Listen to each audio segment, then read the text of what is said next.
कितनी सुंदर बात है। देवता अमृत पी करके भी देवता ही रहे, और भगवान शंकर जी ने विष पान किया तो भी महादेव कहलाए। क्यों कहलाए? क्योंकि वो विष ऐसा खतरनाक था कि धरती पर अगर डालते हैं तो धरती खत्म होती है, चंद्रमा पर डालते हैं चंद्रमा खत्म होता है। किसी के अंदर ऐसी शक्ति नहीं थी।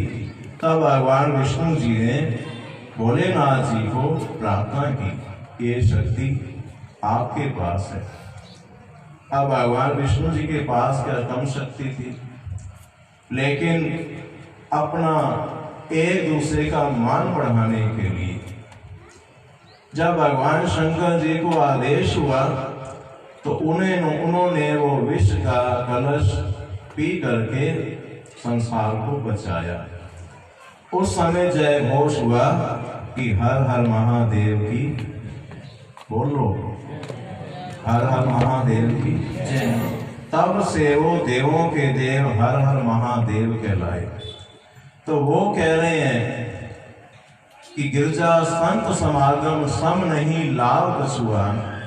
हे पार्वती, संतों की सोबत मिले, संत समाज में जाना मिले तो बड़े सौभाग्य की बात जानना। और पूछ रही हो वो कैसे मिलता है?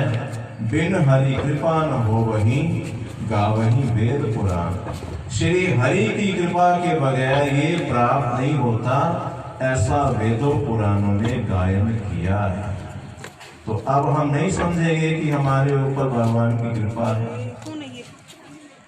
हम संत समागम में आए, विशेष कृपा है। संत समागम में आने से संतों के विचार हमको मिलते हैं और आपके विचार संतों को मिलते हैं। ये जरूरी नहीं कि ऊपर बैठने वाले ही संत हैं, आप में से भी बहुत से संत होंगे, क्योंकि संत का मतलब है सिमरन करना, समानता करना, नम्रता में रहना। सह न तय, तय का मतलब त्याग, त्याग देना। जो कुछ है वो दुनिया के लिए रखना। जो कोई कुछ मांगता है संत उसी वक्त उसको दे देते हैं, तो वो संत होते हैं। चाहे आप में से भी कोई हो सकते हैं। तो संत दुनिया का भला कर सकते हैं। इसलिए संत महापुरुषों की शरण में आने वाले बहुत भाग्यशाली होते हैं। इसी तरह कहते हैं नौजवान लड़का महापुरुषों की सोबत में जाता था। यहाँ भी नौजवान बहुत खड़े हैं, सेवा कर रहे हैं। क्यों खड़े हैं? क्योंकि माता पिता सुबह उठते ही अपना श्री गुरु महाराज जी की श्री आरती पूजा में लग जाते हैं। चाहे वो मात गर्भ में भी होते हैं तो उन पर असर पड़ता है। बाहर आते हैं, जैसे जैसे उनको समझ आती है, देखते हैं श्री आरती पूजा हो रही है, बोलने लगते हैं। कई बच्चे आपने देखे होंगे थाली उठा करके मंदिर में जाकर घुमाने लग जाते हैं कि मैं श्री आरती कर रहा हूँ। ये असर होता है भक्ति का। तो माता पिता के फर्ज को, इस एहसान को कभी भुलाना नहीं है। उनके संस्कार उन नौजवान बच्चों पर पड़े जो आज यहाँ सेवा कर रहे हैं। और ये आज नहीं, जब से दुनिया बनी है तब से ही चलता आया है। प्रहलाद भगत माता के गर्भ से ही सिमरन करने लग गए थे, क्योंकि नारद मुनि जी ने कयाधु को नाम दे करके नाम जपने की प्रेरणा दी थी। तो इसलिए समझो कि हमारे ऊपर विशेष कृपा है श्री गुरु महाराज जी की, जो हम यहाँ आए हैं, बैठे हैं, सेवा कर रहे हैं। तो वो बच्चा श्री महात्मा जी के पास आता है, जाता है, सेवा करता है बड़ी लगन से। अब जिस तरह महापुरुषों ने फरमाया है कि संसार की रचना दो पहलू पर हुई है, जड़ चेतन गुण दोषमय विश्व कीन करतार, संत हंस गुण गहे पहे पर हरिवार विकार। जड़ और चेतन, गुण और दोष, को मिला करके संसार की रचना हुई है। इसलिए महापुरुषों ने फरमाया है कि अगर किसी में दोष भी कोई दिखता है तो उसे भी हम देखा कर दो, क्योंकि परमात्मा ने बनाया है, उसका असर तो कहीं ना कहीं होगा ही। दोष नहीं देखना चाहिए। कोई आपका काम नहीं करता तो बुरा नहीं मनाना चाहिए। अपने मालिक के चरणों में प्रार्थना करनी चाहिए कि जिस तरह मेरे को ताकत दिए इसको भी दे, ये भी सबका काम करे, तो फिर मालिक की कृपा होती। तो माया और भक्ति, जड़ चेतन, गुण दोष में दिन रात किस तरह करके संसार की रचना हुई। संत हंस गुण गहे पहे। हंस का स्वभाव है दूध और पानी को अलग कर देता है। संतों का स्वभाव है दोषों को नहीं देखते, गुण देखते हैं।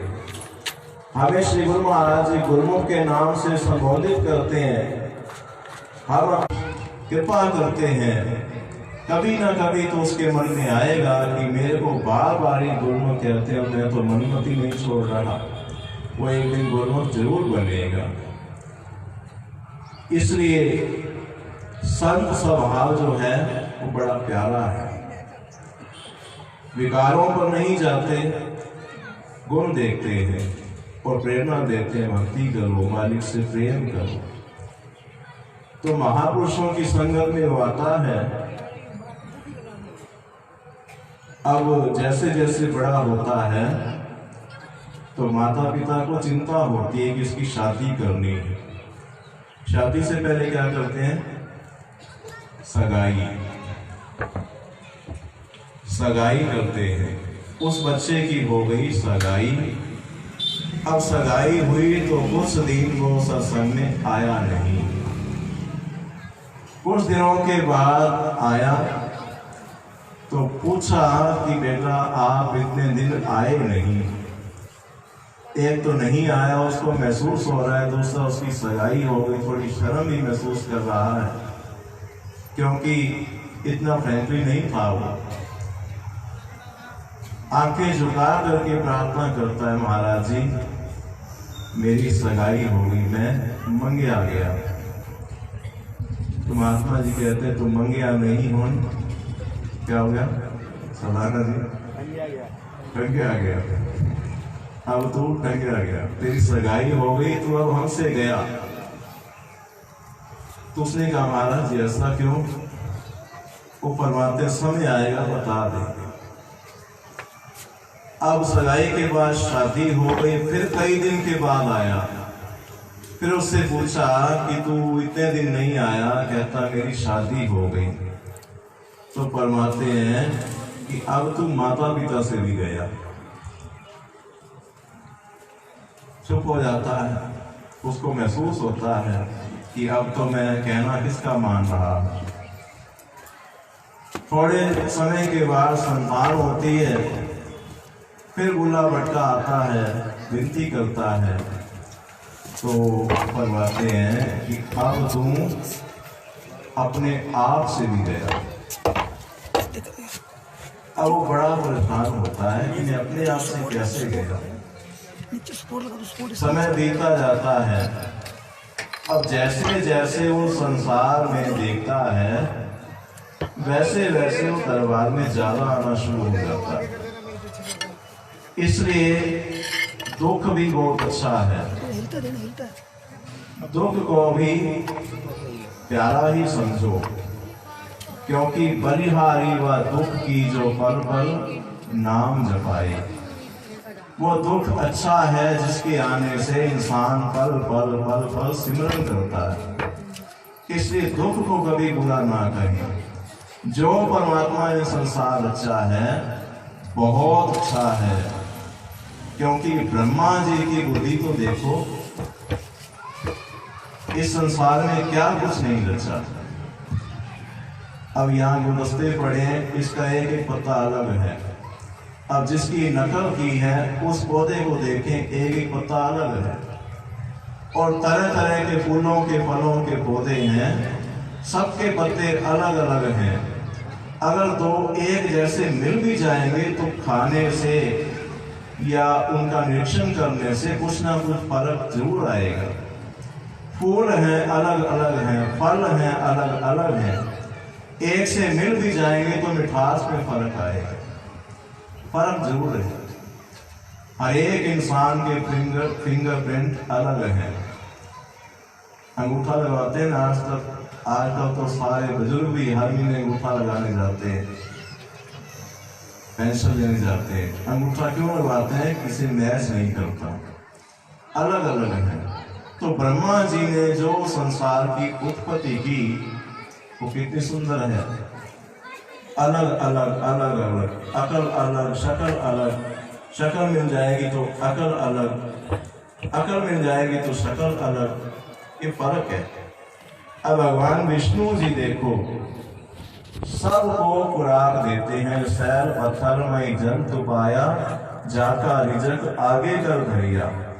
पत्थर पहाड़ों चट्टानों में जो जीव जंत हैं, यहाँ तक कि समुन्द्र में और समुद्र के तल तक भी जो जीव हैं उनको भी श्री हरि भोजन देते हैं। लक्ष्मी जी ने प्रेम परीक्षा भी ली थी, उसमें भी सफल हुए थे। जब तिलक लगा लिया था, लक्ष्मी जी ने चींटे को बंद कर लिया था, तो भगवान की कृपा से हवा चल गई थी। डिब्बी में चावल का दाना बंद करते वक्त मस्तक से चावल गिर गया था। अगले दिन डिब्बी खोली तो चींटे के मुख में